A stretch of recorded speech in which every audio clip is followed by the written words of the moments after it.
अस्सलाम वालेकुम गाइस, उम्मीद है कि सब खैरियत से होंगे। आज मैं आपको पढ़ाऊंगी डॉक्टर वज़ीर आगा, जो बहुत ही अच्छे तनकीद नगार हैं, मुहक्किक हैं। उनकी तनकीद नगारी पर नज़र दौड़ाएंगे। सबसे पहले इनके तारफ़ के बारे में देखेंगे, स्वानी नकूश, कैसी उनकी ज़िंदगी थी, और थोड़ा सा बस पढ़ाऊँगी इनकी हालात ज़िंदगी के बारे में। असल हमारा जो मौजू है वो तनकीद नगारी है, तो हमें ज़्यादा तवज्जो सवाल पे तनकीद पर ही देनी चाहिए। फिर देखेंगे कि उर्दू अदब में कैसा इन्होंने सरमाया दिया, कैसी तनकीदें की, कौन कौन सी इनकी किताबें हैं। दरअसल इन्होंने 10 तनकीदी किताबें दी उर्दू अदब को। बहुत ही ज़्यादा सरमाया दिया है इन्होंने अदब को। और फिर उन किताबों को चंद उनमें से कुछ किताबों का हम तबसरा करेंगे, थोड़ा बताएंगे कि इन किताबों में तनकीद किन मौज़ूआत पर की गई, किन हालात में की गई। बस थोड़ा सा बताना है, और हमने ज़्यादा तवज्जो तनकीदी किताबों पर ही रखनी है और बताना है कि अदब में इनकी तनकीद कैसी थी। चलो अब हम देख लेते हैं इनके स्वानी नकूश। सबसे पहले कि वज़ीर आगा कहाँ पैदा हुए, उन्होंने कैसे अदब में कदम रखा। वज़ीर आगा की पैदाइश 1922 में वज़ीर कोट सरगोदा में हुई। उन्होंने गवर्नमेंट हाई स्कूल से मैट्रिक और इंटरमीडिएट पास किया। कॉलेज जंग से एफएम करने के बाद गवर्नमेंट कॉलेज लाहौर में दाखिल हुए। इनकी अदबी ज़िंदगी का आगाज़ 1945 में हुआ। इनकी वफ़ात 2010 में सरगोदा में हुई। इतना ही काफ़ी है, ज़्यादा डिटेल देना पढ़ लें आप, नेट गूगल से पढ़ लें। इसके स्वानी अगर नकूश आपने MCQs के लिए पढ़ने हैं तो उसे सरसरी सिर्फ पढ़ें, ना कि वो हम क्वेश्चन में इतना अगर ऐड कर लें तो हमने जो असल हमारा मवाद है वो तनकीद पर, वो कैसे हमने फिर शामिल करना है। और इतना टाइम भी नहीं होता पेपर में कि आप 3 घंटों में ये एक ही क्वेश्चन हल करें। वज़ीर आगा ने रवश आम से हटकर अपनी तनकीद का रास्ता निकाला। तहजीब और कल्चर के अलावा नफ्सियात और द्योमाला वो अहम ज़ाविये हैं जिनसे उन्होंने उर्दू अदब को देखा और परखा। अदब की जड़ों को तलाश करते हुए और वह कदीम तारीख के सफ़ात में इतनी दूर चले जाते हैं कि बाज़ नकादों के बकौल इनकी तनकीद का हकीकत से रिश्ता मुनक़ता हो जाता है। द्योमाला, क्योंकि इन्होंने ज़्यादातर द्योमाला पर तवज्जो दी, तो अब हमें द्योमाला को उर्दू अदब के हिसाब से इसका जायज़ा लेते हुए हमें बताना है कि द्योमाला में कैसे उन्होंने तनकीद की। ये इम्पोर्टेंट है। अगर हमने वैसे द्योमाला का जिक्र कर दिया लेकिन अगर द्योमाला को ही ना बताया तो ये हमारा जो सवाल है वो मुकम्मल ना होगा। तो हमें ये बताना ज़रूरी है, ये अहम पॉइंट है। द्योमाला के ज़रिए उर्दू अदब का जायज़ा। इन्होंने द्योमाला के ज़रिए इंसान की सदियों साल पुरानी दुनिया तक रसाई हासिल करने और आर्कीटाइप्स का सुराग लगाने की कोशिश की, जो ज़हनी इंसानी जुज़ बन जाते हों, लाशऊरी तौर पर एक नस्ल से दूसरी और दूसरी से तीसरी नस्ल को मुंतकिल होते रहते हैं। वज़ीर आगा ने इज्तिमाई लाशऊर की मदद से कई फ़नकारों का मुताला किया और बिल्कुल नए नतीजे निकाले। इस सिलसिले में मीरा जी का नाम लिया जा सकता है, जिनका ज़ाहिर ऐसा अनोखा था कि लोग इसी में उलझे रहे कि इनके बातन तक पहुंचने की कोशिश कम लोगों ने की, लेकिन वज़ीर आगा इस नतीजे पर पहुंचे। वो मीरा जी के पर तनकीद करते हुए कहते हैं, मीरा जी चूँकि इस धरती का बासी था और इसका खून, गोश्त, पोस्त और मजाज इस धरती के नमक, हवा, पानी और मिट्टी से बना था, इसलिए ये गरीब गल्ब नहीं कि इसके इज्तिमाई लाशऊर में भी माजी और माजी की रिवायत के वो सारे नकूश मौजूद हों जो रोशनी में आने के लिए बेताब थे। मीरा जी ने अपनी नस्ल के ज़रिए सदियों पुरानी वाबस्तगी और पूजा को कागज़ पर मुंतकिल कर दिया। ये हमें शॉर्ट क्वेश्चन में भी पूछ सकते हैं वो कि वज़ीर आगा ने किन अल्फाज में मीरा जी के बारे में तनकीद की, वो क्या थे। तो आप ये कोटेशन इक़्तिबास ऐड कर सकते हैं अपने सवाल में, या शॉर्ट क्वेश्चन भी पूछ सकते हैं। वैसे भी ये बताना ज़रूरी है कि इन्होंने मीरा जी पर तनकीद ज़रूर की है और कैसे की है, तो ऐसे ही इक़्तिबास आप लोगों ने लिखना है। इनके तारफ़ में हमने पहले ही चंद सत्रों में बता दिया था कि इन्होंने तहजीब और नफ्सियात पर भी ज़्यादा तवज्जो दी, तो फिर ये देखना ज़रूरी है कि तनकीद में तहजीब और नफ्सियात में कैसे तनकीद की। ये बस छोटा सा बिल्कुल पैराग्राफ बनाया हुआ है कि आसानी से याद हो जाए। डॉक्टर वज़ीर आगा ने अपनी तनकीद में तहजीब और नफ्सियात की तरफ ख़ास तवज्जो की है, लेकिन तनकीद के बाकी हरबों को भी नज़रअंदाज नहीं किया। इन्होंने समाज के तल्लक से भी अदब का मुताला किया है, मज़हबियात और एंथ्रोलॉजी से भी मदद ली है। इनका तरीक़ेकार ये है कि वह फ़नपारे के मुतालबात को नज़रअंदाज नहीं करते बल्कि इससे मरकज़ी हैसियत देते हैं। फिर इनके 10 तनकीदी मज़ामीन हैं, वो कौन कौन से हैं वो हमें पता होना चाहिए। MCQ ज़रूर आता है डॉक्टर वज़ीर आगा की किताबों के हवाले से। ये बहुत ही आला पाए के मुसन्नफ़, आला पाए के मुहक्क़क़ तनकीद नगार थे।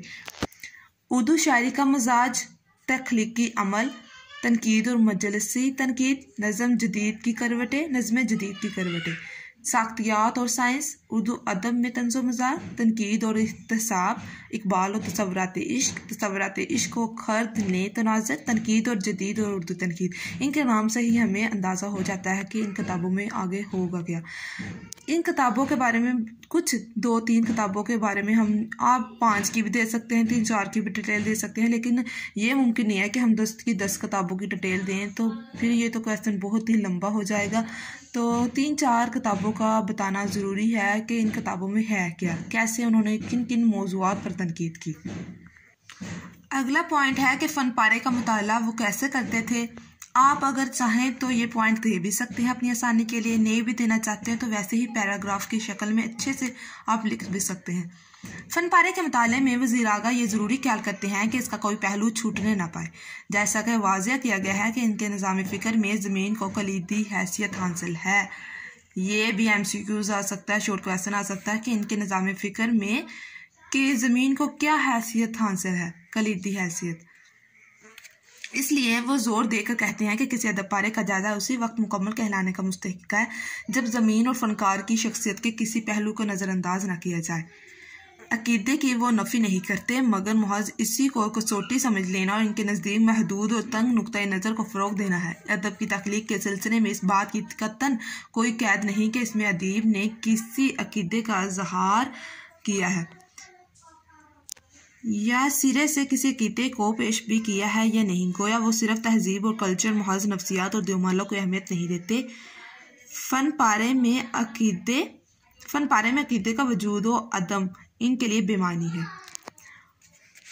जमालती पहलू को भी तनकीद में बुनियादी अहमियत हासिल है, गर्ज इनकी तनकीद किसी तरह की तंग नज़री का शिकार नहीं है। इसका दायरा बहुत ज़्यादा वसी है, इसलिए इनकी तनकीद को इम्तजाजी तनकीद का नाम भी दिया जा सकता है। ये भी इम्पोर्टेंट है कि इनकी तनकीद को किस चीज़ का नाम दिया जा सकता है, इम्तजाजी। ये पॉइंट आप ज़रूर नोट कर लीजिएगा। फिर हमने देखना है कि उर्दू अदब में वज़ीर आगा की हैसियत कैसी है, उनका क्या नाम है, क्या मुकाम मर्तबा है उर्दू अदब में। उर्दू अदब में वज़ीर आगा की बहुत हैसियत है। वो नुकाद होने के अलावा तख्लीक कार भी हैं। वो तनकीद को तख्लीक का हमसर मानते हैं और कहते हैं कि तख्लीकी सलाहियत ही तनकीदी मज़ामीन की मुहर्रक हुई।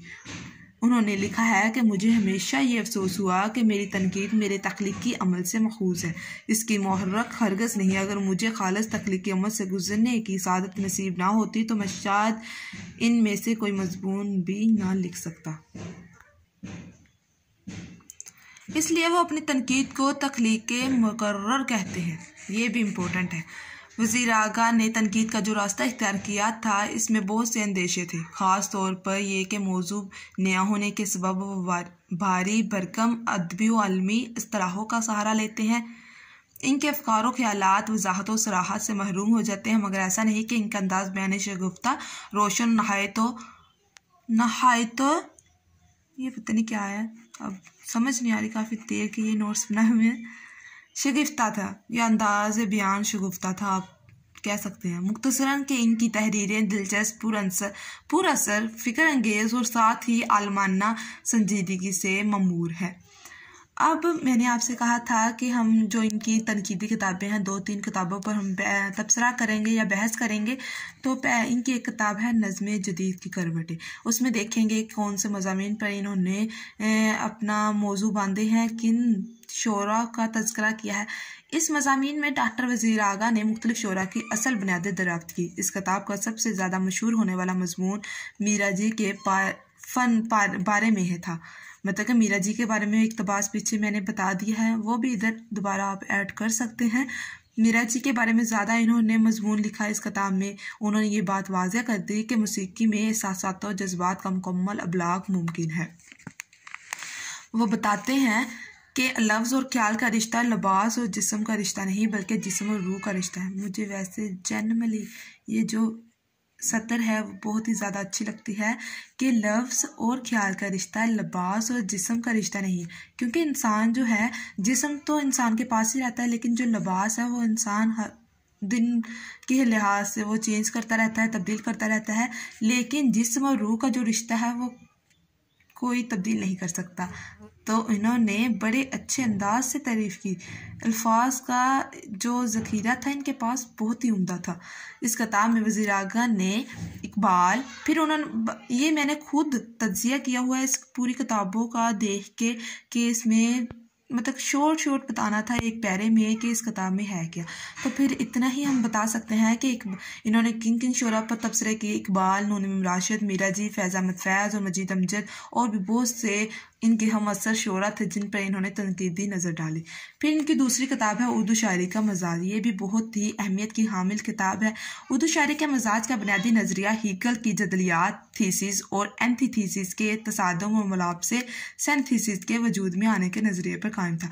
वो कहता है कि थीसिस और एंटीथीसिस के मिलने से सिंथेसिस बनता है। तो इस पर इन्होंने बहस की इस किताब में। वज़ीर आगा ने इसी बुनियाद पर उर्दू शायरी का मजाज में बरसगीर की सकाफती और अदबी तहरीक का जायज़ा लिया। आर्याई और दरावड़ी तहजीबों के तसादुम और मिलाप से हिंदी आर्याई तहजीब ने जन्म लिया।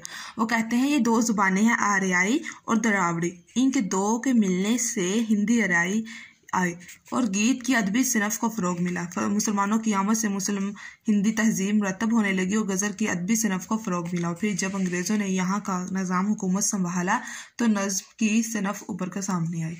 फिर इनकी एक और किताब है तनकीद और जदीद उर्दू तनकीद। इस किताब के पहले हिस्से में मगरबी तनकीद का जायज़ा लिया गया। ये दो हिस्सों पर मुश्तमिल है ये किताब, और साख्तियात व माबाद साख्तियात जैसे ताज़ा तरीन मौज़ूआत पर आलमाना गुफ्तगू की गई है। दूसरे हिस्से में उर्दू तनकीद का जायज़ा लिया गया। मोहम्मद हसन, खलीलुर रहमान अज़मी और मोहम्मद अली सदीकी तक नाकदीन उर्दू का जिक्र किया गया है। इसके साथ और भी बहुत सारे ऐसे नाकदीन हैं जिनका इन्होंने जिक्र किया।